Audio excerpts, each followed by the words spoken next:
और राजधानी रांची में बीजेपी की प्रेस वार्ता चल रही है, आपको सीधे लेकर के चलते हैं बीजेपी प्रेस वार्ता पर। अब जैसा सिचुएशन वैसे अपने भाषा का प्रयोग करते हैं।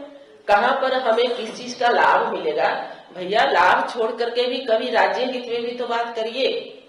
लेकिन ये सरकार नहीं, कब क्या बोलती है कुछ पता ही नहीं चलता है।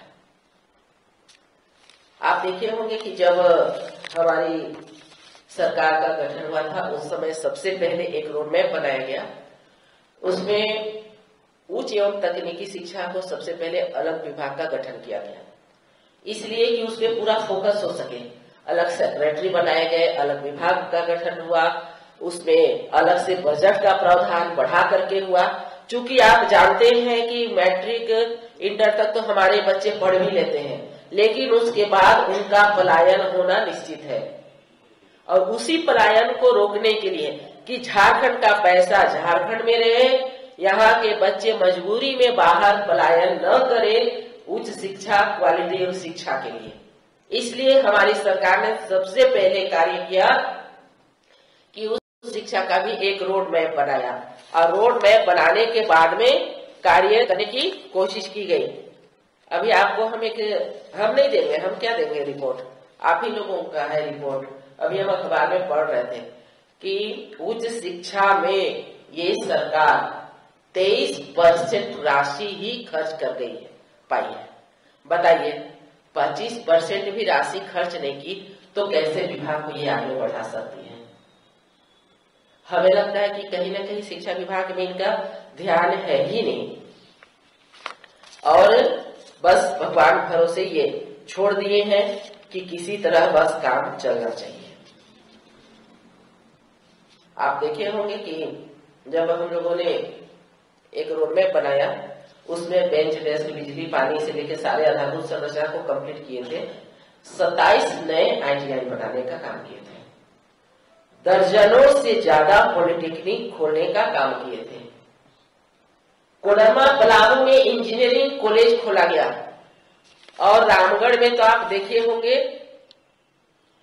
महिला इंजीनियरिंग कॉलेज खोला गया, ताकि हमारी बच्चियों को आगे बढ़ने में कहीं से कोई परेशानी नहीं हो, महिला सशक्तिकरण की ओर बढ़ती हुई। परंतु ये सरकार क्या की, उसको भी जनरल कर दी।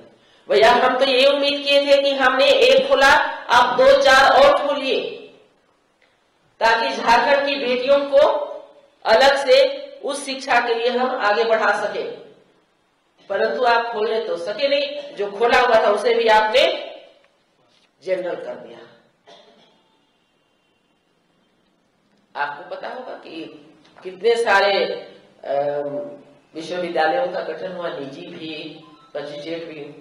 विनोद बिहारी कोयलांचल विश्वविद्यालय बहुत दिन से डिमांड था, इसकी हम लोगों ने स्थापना कराया। डॉक्टर श्यामा प्रसाद मुखर्जी जो रांची कॉलेज, उसको उत्कृत करने के लिए, उसको अपग्रेड करने के लिए अलग से बीएम कॉलेज के नाम से फंड दे करके उसको डॉक्टर श्यामा प्रसाद मुखर्जी विश्वविद्यालय। जमशेदपुर में आप देखें महिला विश्वविद्यालय, महिला सशक्तिकरण का एकदम साफ उदाहरण। जनजातीय बच्चों के लिए एकलव्य विद्यालय, पहाड़िया बच्चों के लिए पहाड़िया दीवाकालीन विद्यालय। तो कहीं न कहीं हर तरह से कोशिश की गई कि कैसे हम आगे बढ़ा सकें। और आपको हम बता दें कि राज्य में उच्च एवं तकनीकी शिक्षा के क्षेत्र में जब हम लोगों ने अलग विभाग का गठन किया तो देखा कि कई सारी चुनौतियां सामने में है। सबसे पहले हम लोगों ने कोशिश की कि सर्वप्रथम जो चुनौतियां हैं उसे दूर कर सके। उसमें आपको अभी आप देखेंगे कि राष्ट्रीय स्तर के मुकाबले में उच्च एवं तकनीकी शिक्षा में जो ग्रॉस एनरोलमेंट रेशियो होता है, एक मानक होता है जो काफी कम था, इसे बढ़ाने के लिए द्वितीय पाली में भी हम लोगों ने कक्षा प्रारंभ कराया। आप में से आपको मालूम होगा कि कई लोग एडमिशन के नाम पे अभी भी बच्चियां विशेषकर इधर से उधर भागती हैं, बच्चे भी इधर से उधर भागते हैं, पैरवी करके आते हैं कि भाई हमको एडमिशन करा दीजिए कॉलेजों में। तो द्वितीय पाली में करने से ये फायदा हुआ कि कोई भी एडमिशन के लिए इधर उधर आपके स्तर से नहीं भागा। चांसलर पोर्टल बनाया गया जिसमें सारी चीजों को एक जगह दिखाया गया। इसमें सबसे पहले हमें लगता है कि जो शहरी एवं ग्रामीण असमानताएं थी, हमारा झारखंड का भौगोलिक स्थिति बहुत अलग ढंग से है, कहीं पर जाइएगा तो शहर मिल जाएगा, फिर आपका ग्रामीण मिल जाएगा, तो ये काफी असमानताएं थी जिसे दूर करने की पूरी कोशिश की गई। पुराने पाठ्यक्रमों में संशोधन किया गया, आधारभूत संरचनाओं को सुदृढ़ किया गया, रोजगार परक शिक्षा का बहुत अभाव था जिसे कि रोजगार परक शिक्षा देने की कोशिश की गई कि हमारे पास बेरोजगारी तो बच्चे बहुत हैं, बेरोजगार हैं, लेकिन शिक्षित बेरोजगारी में वो ज्यादा संख्या न बढ़े, इसलिए रोजगार परक ताकि बच्चे ही खुद रोजगार देने का काम करें। शोध एवं विकास के क्षेत्र में नगण्य काम हुआ था, उसको हम लोगों ने आगे बढ़ाया। रक्षा शक्ति विश्वविद्यालय जो गुजरात और राजस्थान और तीसरा झारखंड में, आप समझ सकते हैं, और इसमें forensic science, cyber crime, police science, कई महत्वपूर्ण विषयों पे पढ़ाई शुरू की गई। साथ ही साथ 11 जिलों में बहुउद्देशीय परीक्षा भवनों का निर्माण हुआ। आप देखते होंगे कि कॉलेज छुट्टी हो गई। क्यों छुट्टी हो गई भाई? क्योंकि अभी एग्जाम चल रहा है, एग्जाम चल रहा है तो कॉलेज बंद हो गया, बंद हो गया तो बच्चों का पढ़ाई काफी दिक्कत होने लगा।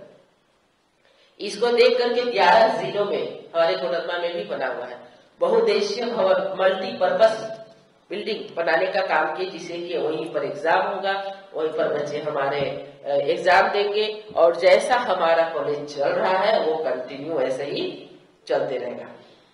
मेधावी एवं पिछड़े विद्यार्थियों के लिए प्रतियोगिता परीक्षा में अपेक्षित दक्षता प्राप्त करने के लिए कोचिंग सेंटर की शुरुआत की गई, क्योंकि हमारे झारखंड में प्रतिभाशाली बच्चों की कमी नहीं है, लेकिन आप देखे होंगे कि पैसे के अभाव में वो आगे नहीं बढ़ पाते हैं। तो इसके लिए अलग से कोचिंग की व्यवस्था की गई कि जो बच्चे मेधावी हैं, जो गरीब हैं, गरीब तबके से आते हैं, उनको हम कैसे आगे बढ़ाएं। शैक्षणिक रूप से जो पिछड़े राज्य थे वैसे 11 जिलों में महिला महाविद्यालय, और जो शैक्षणिक स्तर से पिछड़े हुए जिले थे वैसे सर्वे करा करके 12 जिलों में डिग्री कॉलेज खोलने का कार्य किया गया। आपको बता दें कि जब ये कॉलेज खुला, बिल्डिंग बन करके तैयार है, परंतु अभी भी कई जगह में वो बिल्डिंग को हैंडओवर नहीं लिया गया। एक वहां पर देख रेख केयरटेकर है और लास्ट में एक एक करके वहां पर गिर के खत्म हो जा रहा है। कभी पंखा चोरी हो जा रही है, कभी कुछ चोरी हो जा रहा है। आखिर उस बिल्डिंग को आप यूज नहीं करेंगे तो फिर ऐसे होगा ही। लेकिन आपको बता दें कि हम लोगों ने वहां पर ऐसे ही नहीं छोड़ा था, शिलान्यास बिल्डिंग का किए और उसी सत्र से बेटियों को पढ़ाई भी स्टार्ट करा दिए। जो वहां पर कंस्टिट्यूशन कॉलेज थे वहां पर, अगर हम कोडरमा की बात लें तो वहां पर भी ऐसे ही हुआ। जे कॉलेज है वहां पर हमारे जुबली तलिया में, वहां पर बच्चियां पढ़ रही हैं। कितना बार आप खुद देखे होंगे कि विधानसभा में हमने प्रश्न रखा कि कम से कम माननीय मुख्यमंत्री जी उसको देख ले, एक बार वहां पर बच्चों को शिफ्ट करा दें। भाई पदों का सृजन वगैरह तो सारी कार्य हम लोगों ने कर ही दिया था, केवल आपको वैकेंसी निकालनी थी। वो वैकेंसी निकालने में 4 साल बीत गए, अभी तक 10 का 10 है। जो बहुउद्देशीय भवन की बात की है, अभी एक कार्यक्रम था, बड़ा सा भवन, इतना सुंदर, आपको जिला में देखने को मिलेगा। प्रिंसिपल साहब को हमने कहा कि उसमें अगर प्रोग्राम करिए, वो कब हैंड ओवर लीजिएगा, कब शुरू करिएगा, वो देखते रहेंगे। पता चला कि फिर वो बिल्डिंग भी समाप्त हो गया। और हमने कहा कि जितने सरकारी प्रोग्राम सब वहीं पर कराना शुरू करिए, जिसे कि कम से कम मेंटेन होता रहे। तो पता नहीं सरकार क्यों इस तरह से बिल्कुल देखना ही नहीं चाहती। शिक्षा विभाग से कोई मतलब ही नहीं रह गया है। निजी विश्वविद्यालय खोले गए ताकि पलायन रुक सके। अब चूंकि अभी संस्कृत को हम देवभाषा कहते हैं और संस्कृत में धीरे धीरे हमारे बच्चे पिछड़ते जा रहे हैं, क्योंकि उनको ऐसा व्यवस्था नहीं मिल पा रहा है। हमने बाबा बैद्यनाथ संस्कृत विश्वविद्यालय देवघर में उसको खुलवाने का काम किया, परंतु उसमें भी कोई चर्चा नहीं। एक कदम अगर सरकार बढ़ी रहती तो हमें लगता है कि शायद आज कुछ भी दिखता, परंतु ये सरकार एक कदम भी आगे नहीं बढ़ी ये 4 वर्षों में। इससे बड़ा दुख का बात और कुछ नहीं हो सकता है। सिर्फ पठन पाठन के लिए विश्वविद्यालयों में प्रशासनिक कार्य कैसे हो, इसके लिए शिक्षक शिक्षकेतर कर्मियों के लिए पदों का सृजन किया गया। कम से कम आप वैकेंसी निकाल सकते थे, वैकेंसी निकाल करके आप आगे बढ़ा सकते थे। एक सबसे बड़ी बात आपको हम बताने जा रहे हैं। राज्य में पहली बार, हमें नहीं लगता है कि राज्य के इतिहास में कभी ये हुआ है, पहली बार राज्य के इतिहास में रघुवंश सरकार ने विश्वविद्यालय के अधिकारियों, प्राचार्यों, प्राध्यापकों, सह प्राध्यापक, सहायक प्राध्यापक की नियुक्ति के लिए रोस्टर क्लियरेंस किया। अभी हम देख रहे थे 3 बजे जो चल रहा था, उसमें अभी बोल रहे हैं कि हम लोगों ने रोस्टर क्लियरेंस किया है। भैया, जो क्लियरेंस करके हमने 4 वर्ष पूर्व में दिए, कम से कम उसको तो आप आगे बढ़ाए रहते। एक लंबे अंतराल के बाद झारखंड लोक सेवा आयोग को नियुक्ति अधियाचना भेजी गई थी, परंतु ये सरकार पता नहीं क्या करना चाहती है, हमें तो खुद भी पता नहीं है। विश्वविद्यालयों से संबंधित समस्याओं के निराकरण हेतु 10 दिसंबर 2016 आपको याद होगा, हाईकोर्ट में हम लोगों ने राष्ट्रीय लोक अदालत रखा था। उसमें राज्य के 5 विश्वविद्यालयों एवं महाविद्यालयों के लाभुकों के बीच 113.58 करोड़ रुपया रिकॉर्डेड अलॉटमेंट की स्वीकृति राज्य सरकार ने दी। यह सुनने में तो ऐसे लगता है कि 100 करोड़ रुपया राज्य सरकार ने दी। आपको बता दें भाई बंधु, इसमें ऐसे लोगों को लाभ मिला, या तो कितने लोग इस दुनिया से गुजर गए हैं, कितनों ने उम्मीद छोड़ दी थी, क्योंकि कोर्ट में सबसे ज्यादा शिक्षा विभाग का ही मैटर रहता है। तो हम लोगों ने कोशिश किया कि कैसे करके इनका जो पुराना चला रहा 30 वर्ष 25 वर्षों का जो एक पुराना मैटर, उसको हम लोग कैसे सॉल्व करें। तो राष्ट्रीय स्तर का यहाँ पर लोक अदालत का आयोजन किया गया और उसके बाद 113 करोड़ से अधिक की राशि उस समय दी गई। आपको बता दें कि उस समय अगर आप, बहुत लोग आप लोग होंगे वहां पर, उनका चेहरा देखते तो जो उम्मीद छोड़ देता है उसके बाद अगर कुछ मिलती है तो जो अंदर से उत्साह बढ़ता है वो देखने लायक था। और हमने जब पूछा उन लोगों से कि कैसा महसूस कर रहे हैं, उन्होंने इतना आशीर्वाद दिया, कहा कि हम लोग तो उम्मीद ही छोड़ दिए थे। इतनी बड़ी व्यवस्था के तहत कार्य करना, और आपको पता है कि ये ऐसा ही नहीं बस चलते फिरते बोल दिए काम हो गया, ऐसा नहीं है। इतनी बड़ी राशि देना पहली बार इतिहास में। और जो हमारे मुख्य अतिथि के रूप में आए हुए थे जैसा, उन्होंने कहा कि अब लगता है कि झारखंड बदल रहा है, और ये सारी चीजों को देखते हुए निवेश के लिए बहुत सारे लोग आना शुरू किए। उसी का नतीजा है मोमेंटम झारखंड। जो ये सरकार, हेमंत सरकार आज हंसी उड़ाती है। अरे हम लोगों को गर्व है कि हम लोगों ने ये कार्य किया, आप उसका 1 पैसा भी करके दिखाइए। केवल गलत बोलने से कार्य नहीं होता है, आपको सही कार्य करने के लिए कुछ करना पड़ेगा। अगर हमें कुर्सी बचानी है, लोगों को दिग्भ्रमित करना है, झारखंड के भोले भाले लोगों को ठगने का काम करना है, दिग्भ्रमित करना है, भाई इनको तो बोल देंगे कि हम यहाँ आदिवासी हैं तो वो का समझता है, तो लोग खुश हो जाएंगे। तो अब लोग इस बात को नहीं मानते, लोगों को पता है।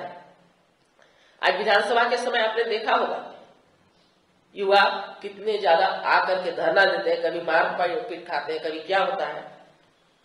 5 लाख युवाओं को नौकरी देंगे वरना संन्यास। 4 साल बीत गया, हम लोग सोचे संन्यास कैसा होता है, चलो देखिए एक बार भाई। लेकिन वो बोल दिए, बोलना था सत्ता पाने के लिए, अब जरूरी है कि उसको हम पूरा करें।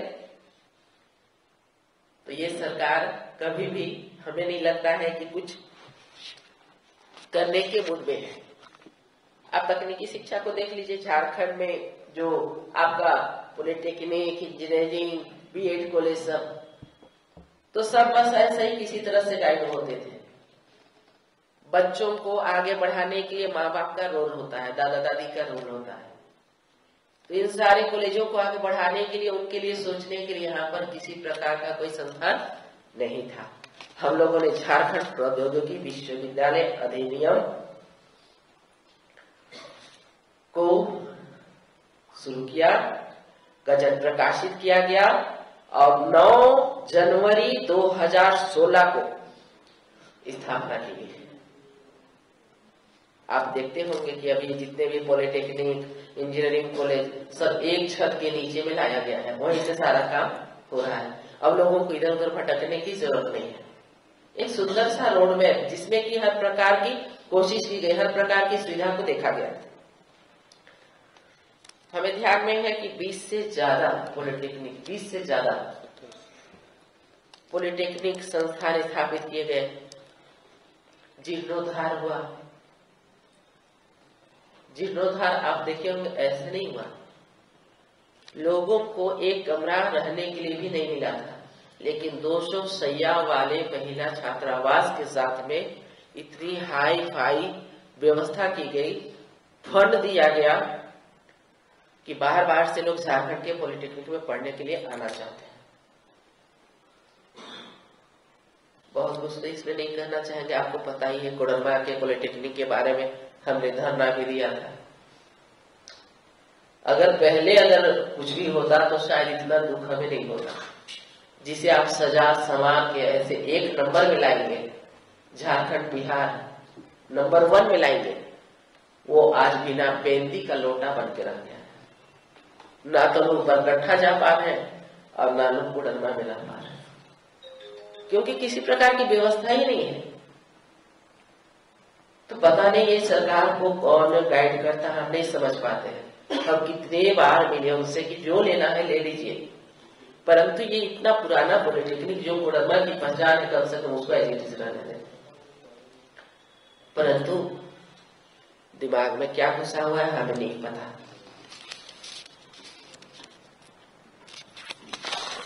आप देखे होंगे कि कई प्रकार का रोड शो किया गया है, उसमें ऑरेकल, एचपी, सिस्को, टाटा, कई नामी इनामी कंपनियों के साथ में एमओयू हुआ। और आज आपको हम बता दे रहे हैं, उन्हीं पॉलिटेक्निक संस्थानों में हमारे बच्चे 3 महीना का कोर्स करके, 6 महीने का कोर्स करके अपने पैरों पे खड़े होने का कार्य कर रहे हैं। सीवेज कंपनी से उसका एमओयू हुआ, हर जगह से ला करके बेहतर व्यवस्था देने की कोशिश की गई, परंतु आज कहीं ना कहीं सारा ध्वस्त हो गया है। तारामंडल आप देखे होंगे, क्योंकि वो हमको आज भी याद है, अष्टमी का दिन था, हमारा निर्जला उपवास था, दुर्गा पूजा